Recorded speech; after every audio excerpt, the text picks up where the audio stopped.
Tahun 1992 seharusnya menjadi babak paling manis bagi Annette Herfkens. Sebagai bankir sukses di Wall Street, dunia seolah berada dalam genggamannya. Di sampingnya ada Pas J, cinta sejatinya selama 13 tahun. Namun, takdir menuliskan skenario berbeda di atas pegunungan Oha, Vietnam. Pesawat yang ia tumpangi jatuh, dan dalam sekejap, Annette menjadi satu-satunya detak jantung yang tersisa di antara puing-puing sunyi. Bagi banyak orang, 8 hari di belantara tanpa bantuan adalah hukuman mati. Namun bagi Annette, itu adalah perjalanan spiritual tentang apa yang terjadi ketika manusia kehilangan segalanya, kecuali napasnya. Dengan tulang pinggul yang patah di 2 tempat dan paru-paru yang nyaris kolaps, Annette tidak bisa berpindah. Ia terjebak dalam rasa sakit yang hebat. Namun, disinilah keajaiban itu dimulai. Bukan dari kekuatan otot, melainkan dari ketenangan batin yang suci. Ia tidak mencari makanan. Instingnya membisikkan bahwa tubuhnya yang hancur tak akan sanggup mencerna apapun. Ia hanya mengandalkan potongan busa dari kursi pesawat yang ia gunakan sebagai spons untuk menangkap tetesan air hujan. Dengan gelas plastik kecil, ia meminum air itu seteguk demi seteguk, menghargai setiap tetesnya seolah itu adalah nektar kehidupan. Luka yang terbuka, hati yang terjaga, luka di tulang keringnya menganga, mulai dihinggapi belatung. Namun, alih-alih berteriak histeris, Annette memandang fenomena itu dengan ketabahan yang sulit dinalar. Ia membiarkan alam bekerja. Secara intuitif merasakan bahwa makhluk-makhluk kecil itu sedang membersihkan lukanya agar infeksi tidak menjalar ke jantung. Ia menatap jenazah Pas J yang berada tak jauh darinya. Perih, luar biasa. Namun, Annette membuat sebuah janji yang menyayat hati pada dirinya sendiri. Aku tidak akan menangis sekarang.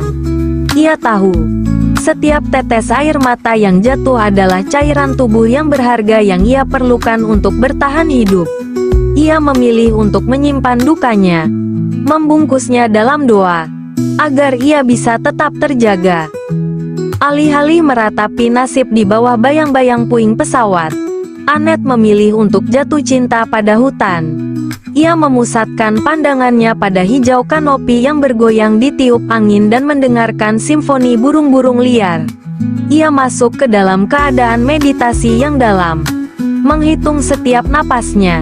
1, 2, aku masih di sini. Hutan yang menakutkan itu berubah menjadi ruang suci tempat ia berserah diri. Ia tidak lagi bertarung melawan alam. Ia menyatu dengannya.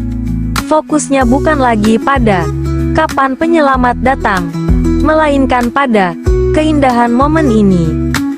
Ketika seorang polisi hutan menemukannya dalam kondisi kurus kering dan nyaris transparan, dunia tersentak. Annette membuktikan bahwa inti dari ketangguhan manusia bukan terletak pada seberapa kuat kita melawan, melainkan seberapa tenang kita menerima. Kisah Annette adalah pengingat bagi kita yang mungkin sedang terjebak dalam hutan masalah kita sendiri. Entah itu kehilangan, sakit, atau kegagalan. Ia mengajarkan bahwa terkadang, untuk selamat, kita hanya perlu berhenti meronta, mengatur napas, dan percaya bahwa ada kekuatan besar di dalam diri yang mampu mengubah penderitaan menjadi kedamaian. Annette tidak hanya selamat dari kecelakaan pesawat, ia selamat dari keputusasaan. Dan hari ini, ia berdiri sebagai mercusuar, membisikkan pada kita semua, bernapaslah. Selama masih ada napas, masih ada harapan. Bertahun-tahun setelah ia keluar dari rimbunnya pegunungan Oha, Annette sering ditanya bagaimana ia bisa tetap memiliki senyum yang begitu tulus setelah melewati tragedi sehebat itu.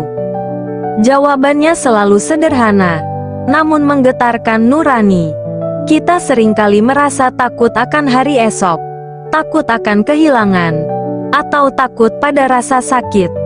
Namun, ketika aku berada di sana, di antara puing dan keheningan, aku menyadari satu hal. Kita tidak perlu mengalahkan seluruh hutan. Kita hanya perlu memenangkan momen ini. Satu napas ini. Annette ingin kita tahu bahwa setiap orang memiliki hutan mereka masing-masing. Masalah yang terasa mencekam, kesepian yang menyayat, atau duka yang seolah tak bertepi. Hari ini, Annette Herfkens bukan lagi sekadar penyintas kecelakaan pesawat. Ia adalah pengingat hidup bahwa jiwa manusia itu lentur. Ia bisa ditekuk oleh penderitaan, bisa diremukkan oleh kehilangan. Namun ia tidak akan pernah benar-benar hancur selama kita memilih untuk tetap memandang ke arah cahaya Tuhan Yesus. Jika hari ini Anda merasa sedang berada di titik terendah, ingatlah Annette, tutup mata Anda, atur napas Anda, dan katakan pada diri sendiri, jika dia bisa bertahan di tengah belantara selama 8 hari hanya dengan harapan, maka aku pun bisa melewati hari ini. Selamat siang, selamat beraktivitas kembali berkah dalam Gusti, amin.